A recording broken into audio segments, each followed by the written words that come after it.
J.T. Crowley is Talking Books. On this show, you'll hear from emerging talent and seasoned veterans from around the world.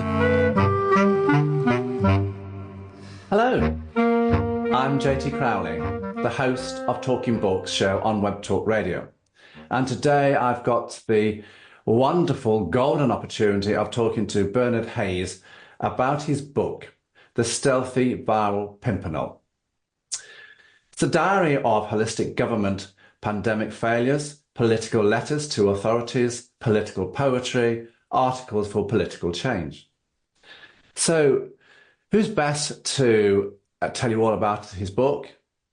Well, it's Bernard Hayes himself. But for the purpose of the podcast, we're going to call him Bernie because that's what he wants. So, Bernie, come and join me on the interview. Thank you, John, for this interview. It's a good opportunity to get the message out for the nature of the book.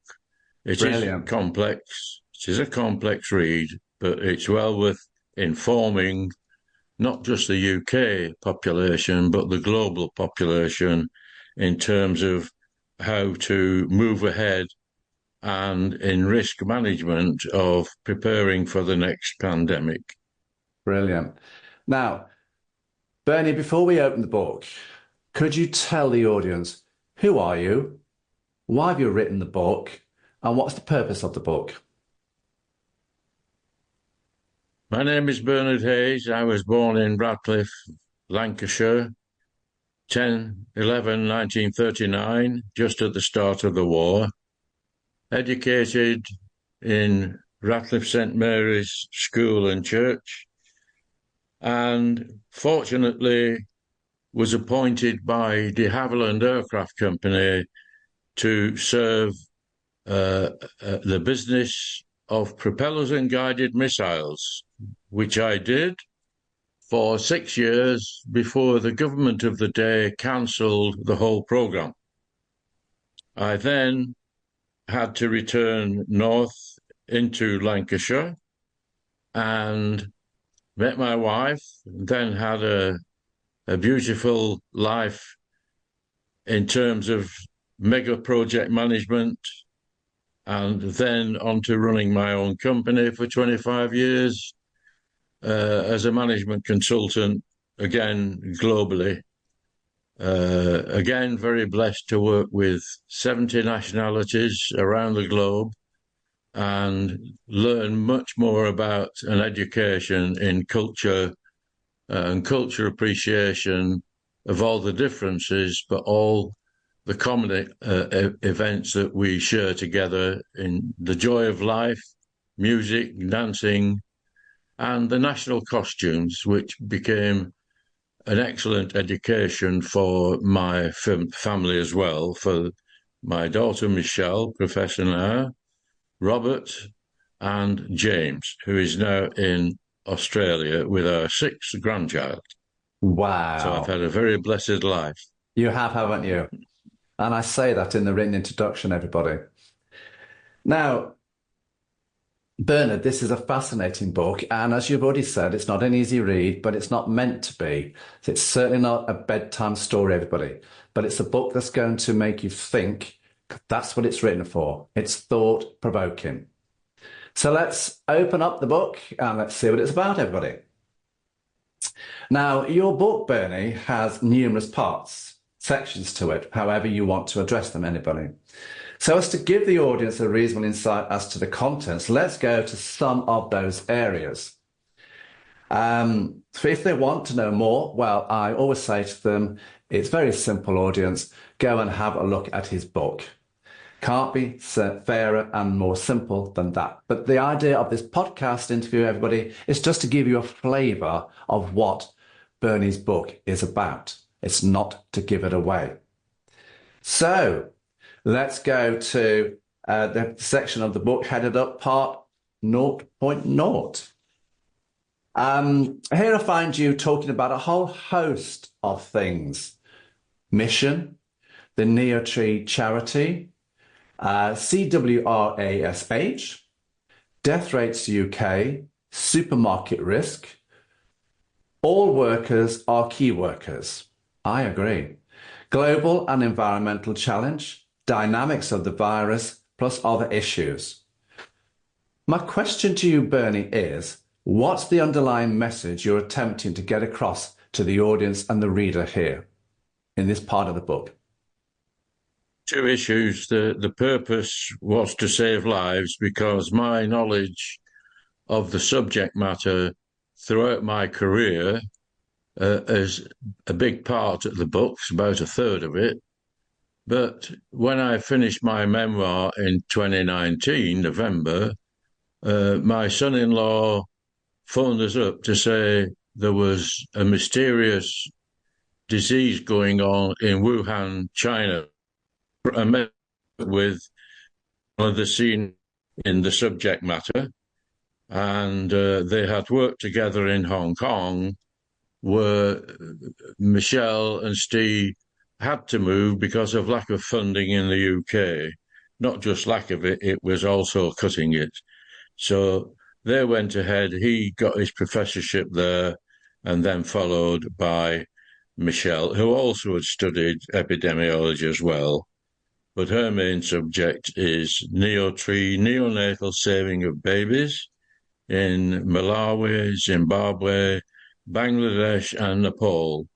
And they set up clinics out there with an IT application where experts in UK, a team of experts on neonatal birth, would be available in contact with all these clinics in these initial countries.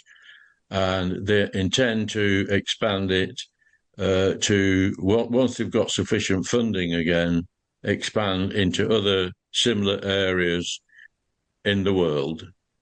And in this case, she's just finished, I'm proud to say, her symposium on the subject matter in University College London. So again, absolutely fantastic career. And the other one, of course, was that I felt when that message came through that it was worth writing a diary of what the government would do and not do in the UK. And it turned, I've just completed now, fortunately, the first module will be published today, which is preparedness for the pandemic.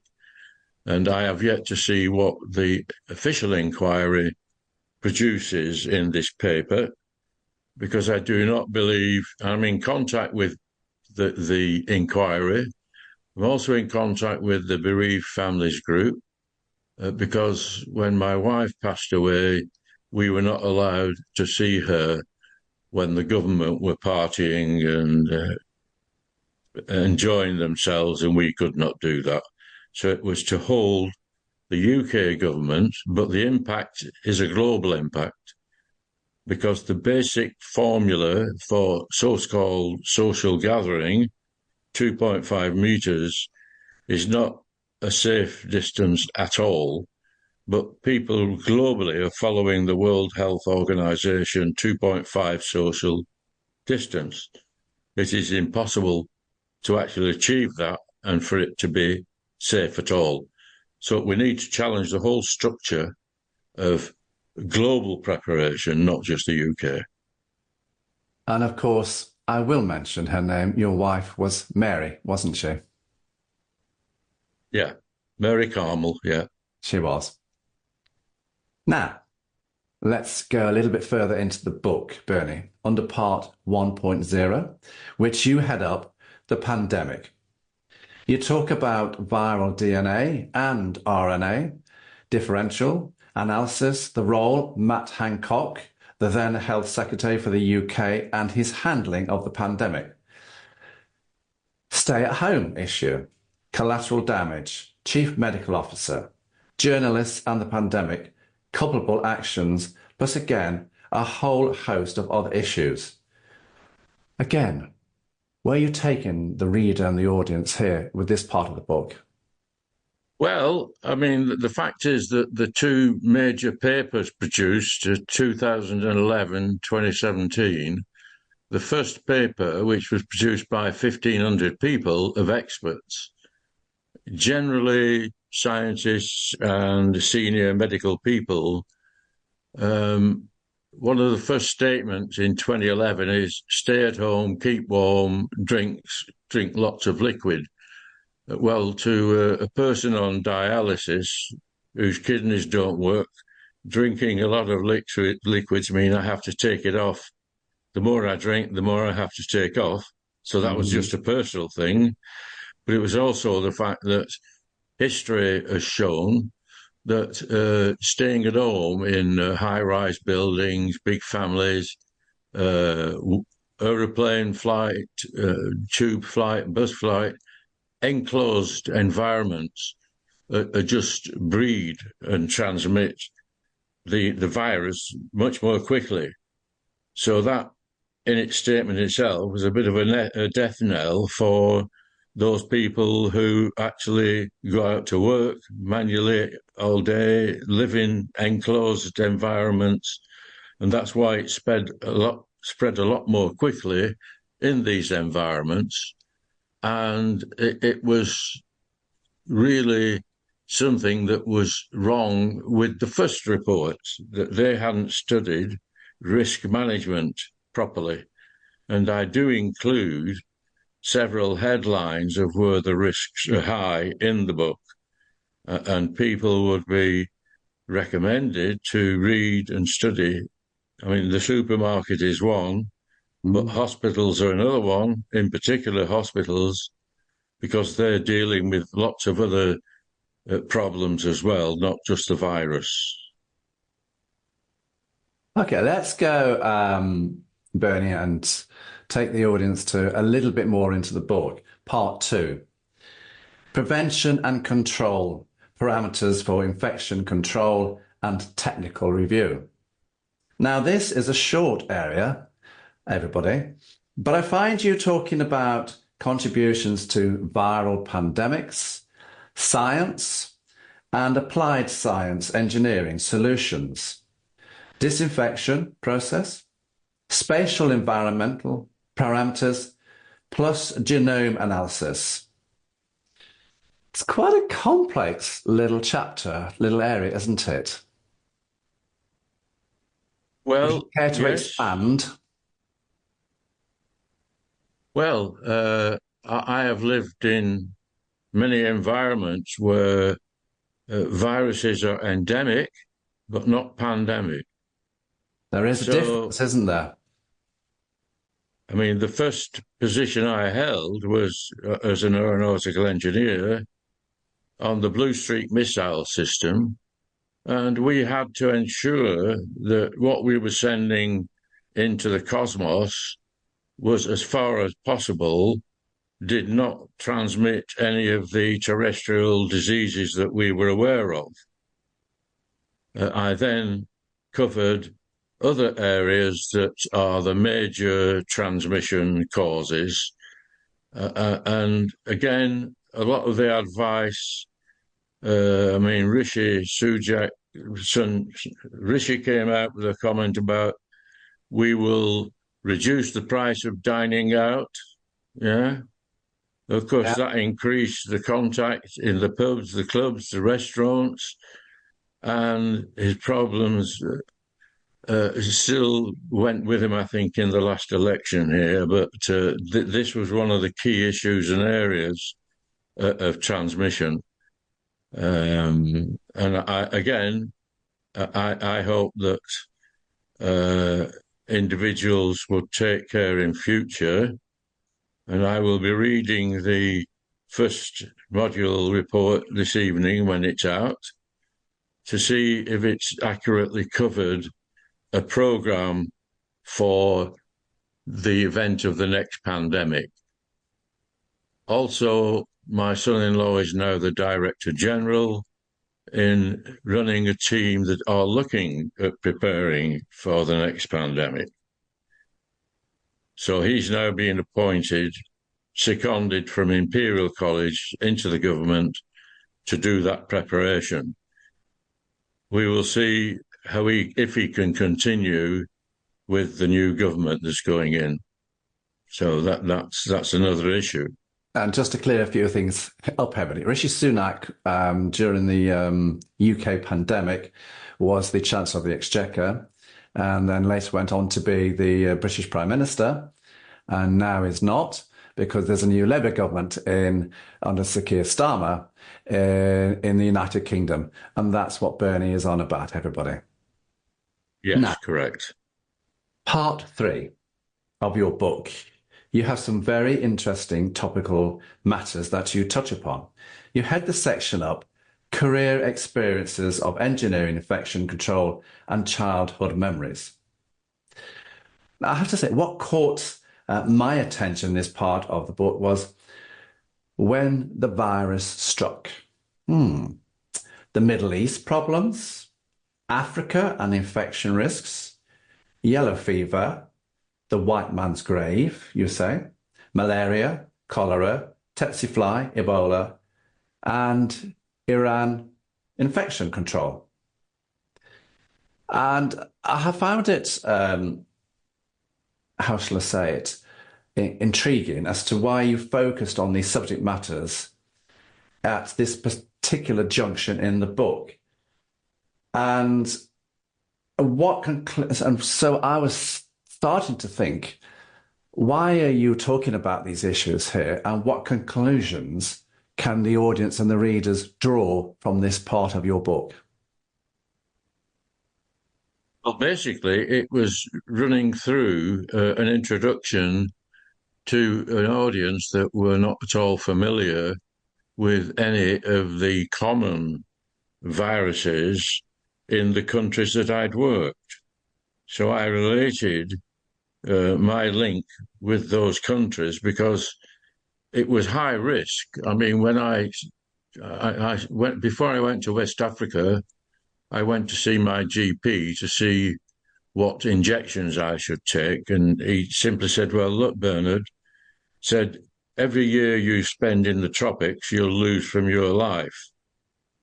So having spent 20 odd years in the Middle East and tropics, I find at 84, I would have been 100 today rather than 84. It was basically to introduce people of my experiences in the countries I'd worked. And Middle East, ears, nose, throat problems with air conditioning. I mean, in Dubai, they had a design of a house that didn't use air conditioning, but was kept cool all the time. But of course, with marketing of air conditioning, you then get air conditioning all over the place, which again produces locally endemics of a multitude of other diseases that live in the air conditioning systems. Yeah, so that's another major area. And they need to be very closely risk assessed now for each system, British standards, yeah, ISO standards, American standards, to ensure that the present maintenance systems that are used are enhanced to actually include the risks for viruses and growth of viruses, tropicalization. So it's all part of what I'd been through that was perhaps the purpose in writing the book, when I felt confident that having written the BSI standard for maintenance management in my 20-year volunteering with them, it was not including anything about viruses. Yeah. So that was another advancement. The one I, Bernie, remember, and I think really started to scare the world, was Ebola. Well, Ebola was a really, it had its place in history, and a very serious one. It's an awful disease, just like the COVID is.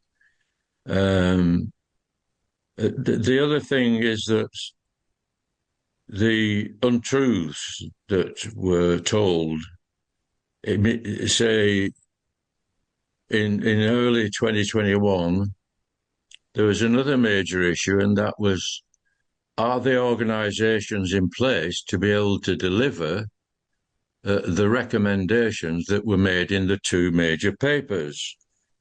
And this proved to be highly controversial because I believe, from my knowledge, they have yet to implement all the problems that were identified in those two major papers. So they had a strategic plan within those papers as to what they should do in the event of knowledge of a pandemic building up. They didn't take any of that knowledge at all and apply it. And my concern at the moment is for the future, are they actually covering those two papers in detail and implementing those recommendations anyway? The papers are very detailed, and had they been implemented, I would have been confident that the death recording will be over 120,000 in UK alone. But had they been implemented globally, and it's a global problem, a pandemic is global, and each individual, you've got to have the whole team work together. And basically, that's what I was trying to do, to inform them what should have happened. And there's quite a little bit in the book about that. It's not the paper, not the full paper, of course, but they would be recommended to read the full papers to look at what could have happened in the prevention stage.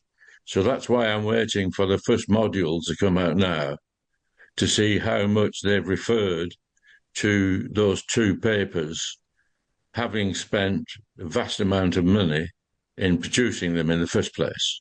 So to try to give a flavour of what perhaps they should be doing.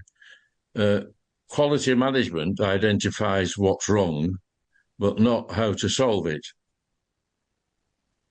So it's a quality management attempt. When I qualified as a lead auditor for quality management systems, I produced my paper. Not only did I identify the problems, I also gave solutions. So I didn't get through my first pass on that. I had to go back and say, right, just cut it by half, put the problem in, and let the operators solve it in the way they wanted to. So there's been a lot of mixture in. There sure has. In what I'm putting in. Let's go to part 4, knowledge and history in pandemics. What can the reader glean from this section of your book, particularly when you're touching upon such issues as the Russian plague, flu, the Spanish flu, the Great Plagues of London and Marseille, and, as we've already done, Ebola in Africa in 2018. And we've got SARS and mutations from small animals first detected in Wuhan, China. Wow, you are touching on such issues here, aren't you?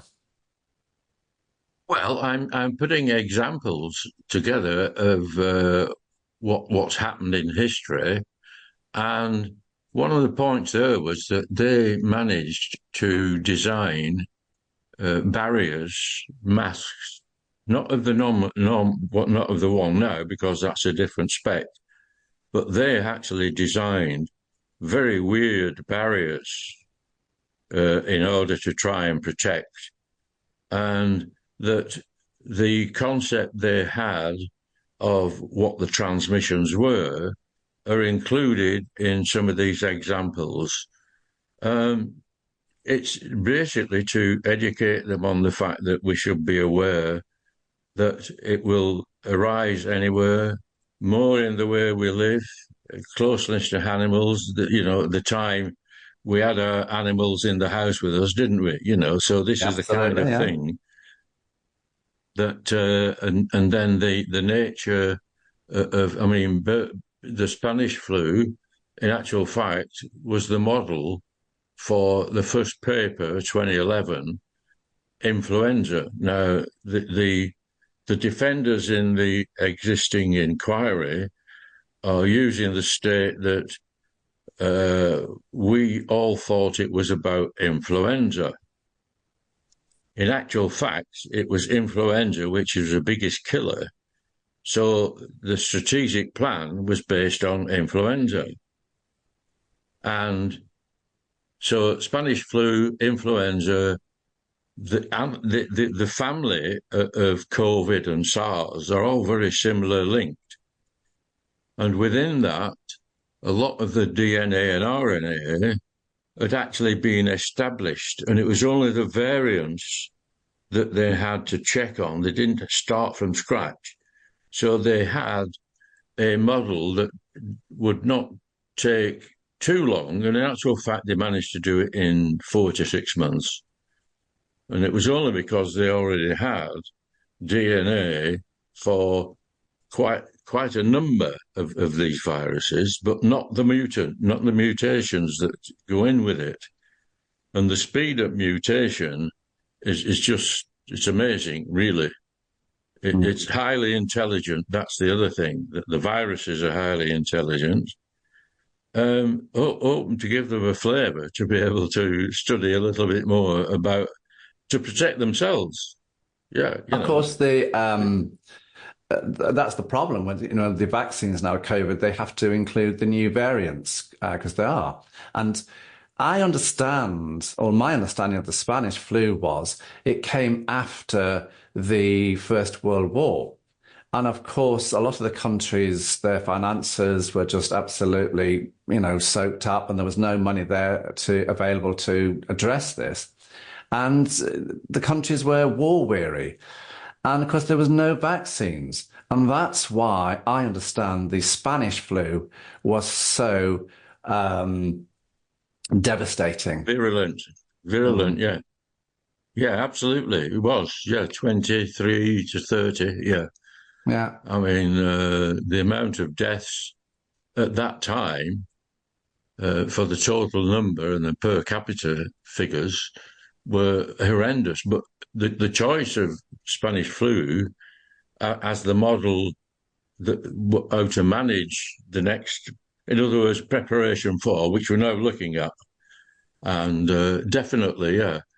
I mean, they lie dormant for so long, and then there's some environment for which they become the static, non-viral, and then something happens.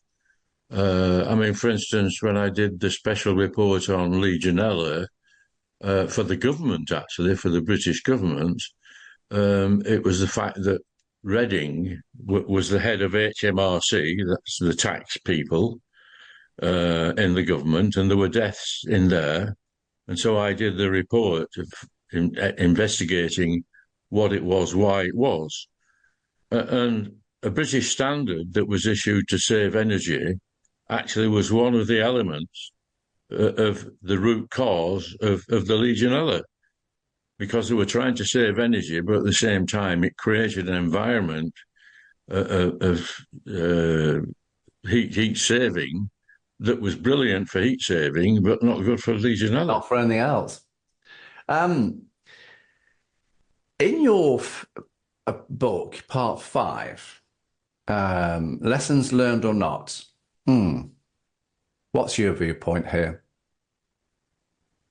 Well, I'm hoping that this paper that comes out tonight. I knew you were going to say that. I knew he was going to say, everyone. What could I say, really? I mean, it was only my knowledge of, for instance, again, Dominic Cummings. Now, Dominic was special advisor to Boris. Boris Johnson, yeah. Now, he took his children when he knew that his wife was positive. He thought he was positive, and yet he went up for a birthday to see his parents in Durham. Yeah, well, that's another issue. In English law, that's a criminal offence. And I understood when I looked at it, there were about 7,000 people in jail for the same crime at the time. But it was that not one journalist asked the question about the fact that you put your child at risk. So I've tried to emphasize that as well. I did Let me discuss it just with the clear something up Guardian. here, everybody. Yeah, Dominic Cummings was the special advisor to the then British Prime Minister Boris Johnson. That's what yes, Bernie's on about. yeah. And it's all a political area. So I'm going to move on here because I want to go to part 6 in the book, which you head up, the political and class dogma, power and the people, quality management, disaster planning. Do you think they're still contentious, these areas? Well, I've been convinced for a long time that dogma claims to have a solution to problems that haven't yet arisen in the way that we progressed as human beings, and that you need to find out what the problem is first to define it correctly and then look at what the solutions might be. But there's in politics, like the whipping system, it is an old method of calling in the hounds and the dogs. Oh, yes. That's why, yeah, and left politics and right politics was only coined you were left of the speaker or right of the speaker. Now, left wing now is what is ultra right wing, what is ultra left wing, what is ultra centre. It doesn't say the purpose of the party is this. But first of all, the democracy that we should be looking at is the original concept of for the people, not for Parliament, not for Westminster, because they have rules and regulations which have got nothing to do with the country as a whole. And the last 14 years, I'm afraid, has just been the party, the party, the party, internalising for 100,000 people who have the means to support the economy and then pull it out. So there's a lot wider subject matter that could also, be included as well, but it's not focusing on the pandemic.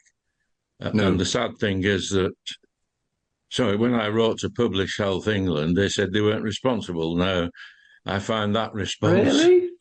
Really? Oh, wow. Yeah. Let me just explain everybody else.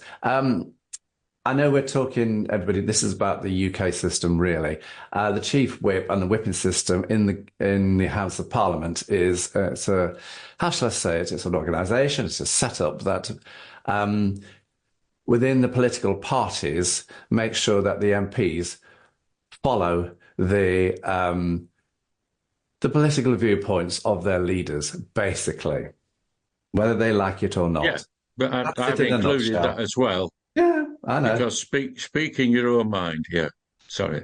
Yeah, so you can speak your own mind, but as long as you do as we say. Yes, very good.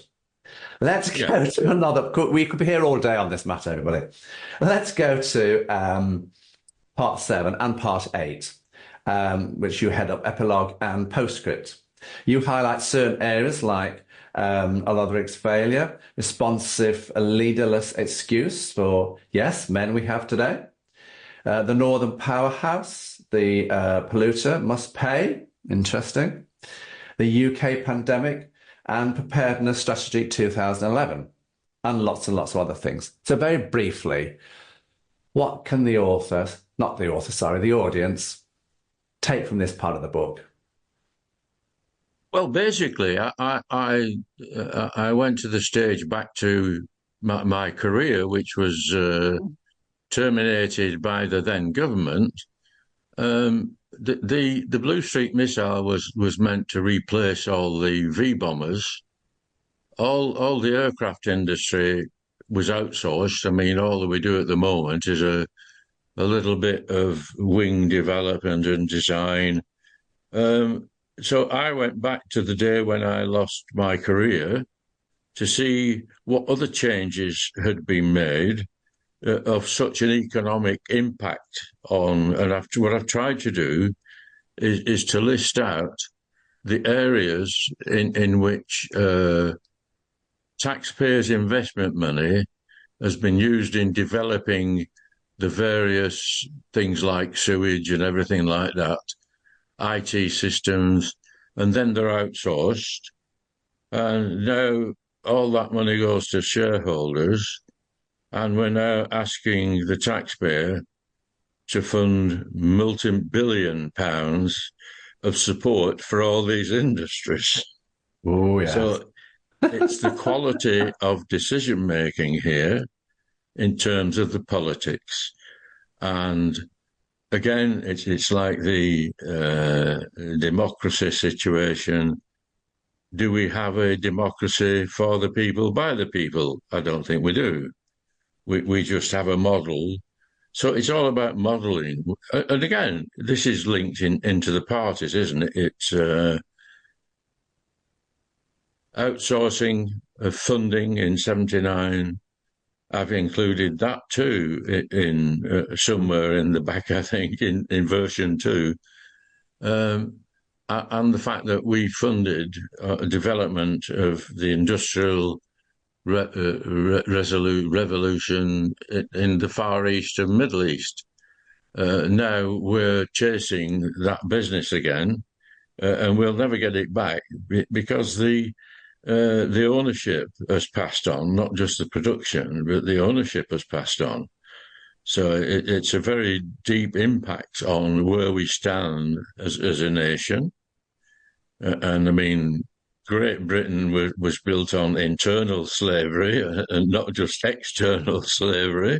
No, absolutely. A bit like America, but there we go. Yeah. So, I mean, I just want to say there's an awful lot going on in your book, Bernie. It's very busy, everybody. It's not a bedtime read. It's a thought-provoking book.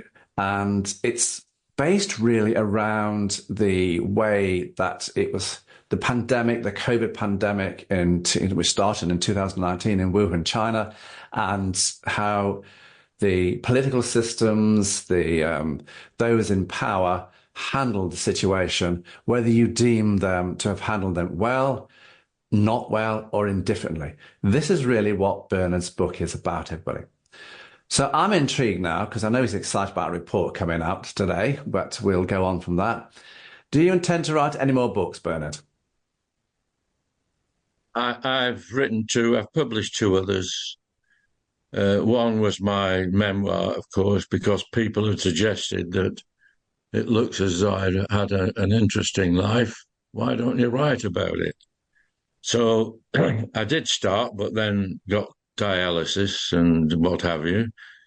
Fortunately, that left me with time free on my hands, 4 hours each session. Everything was fixed in properly. I mean, my arm at the moment, I can't move that when I go on dialysis. So we put the machine in and machine out, and that's a brilliant solution, but I can't write now on dialysis. So keeps me alive, but not to write. And so the memoir was the first. This one I immediately started when we got the phone call from Steve to say he'd had a comment about the Wuhan. I thought, right, that will make, because it fits in with a lot of my career that I had to follow afterwards with the NHS, prevention systems, transmission prevention systems, and the like. And then I wrote my book of poetry, anthology of poetry, which again was focused on the pandemic. Yeah. Pandemic and politics combined. And if you want to know a little about that book, everybody, go and have a look at the link, the written introduction that accompanies this podcast. The link to that book is on there. Now, I understand, Bernie, that you can get your books from Amazon and from your publishers. And I think they're the 2 main sources where people can get your book. Am I right?